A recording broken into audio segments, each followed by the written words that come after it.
Wachezaji ambao wameshindwa moja kwa moja kuisaidia klabu ya Simba.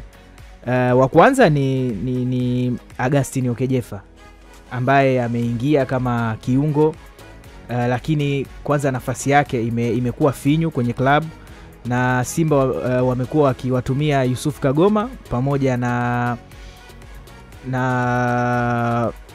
yule aloaga nani Ngoma na Fabrice Ngoma. Ndo wachezaji ambao wamekuwa wakitumika zaidi katika lile eneo.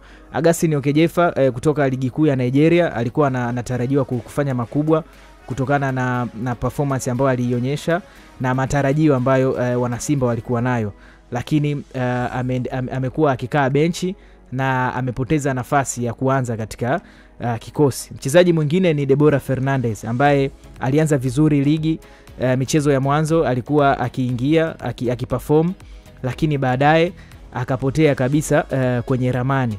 Alivyopotea mpaka sasa hivi hajawahi, amekuwa ni mchezaji ambaye hana mchango kwenye timu.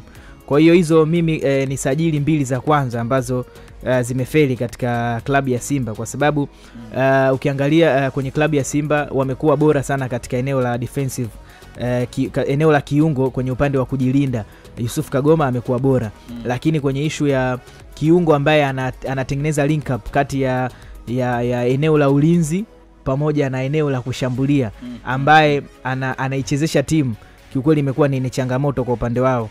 Ukiangalia Fabrice Ngoma, nguvu yake ilikuwa imepungua, amekuwa akiperform, lakini mwisho wa siku kuna energy ambayo tulikuwa tunaitaka, kuna extra skills ambazo klabu ilikuwa inataka katika lile eneo la kiungo. Mchezaji ambaye atawafanya mawinga wasishuke sana chini kuchukua mipira, yeye ndo ambaye ataipeleka timu mbele. Wachezaji hao walikuwa ni Deborah Fernandez pamoja na Augustine Okejefa, ambao kazi hiyo hawajaifanya vizuri. Kazi hiyo hawajaifanya. Kwa hiyo moja kwa moja mimi naona hao ni wachezaji ambao wamefeli kabisa katika sajili.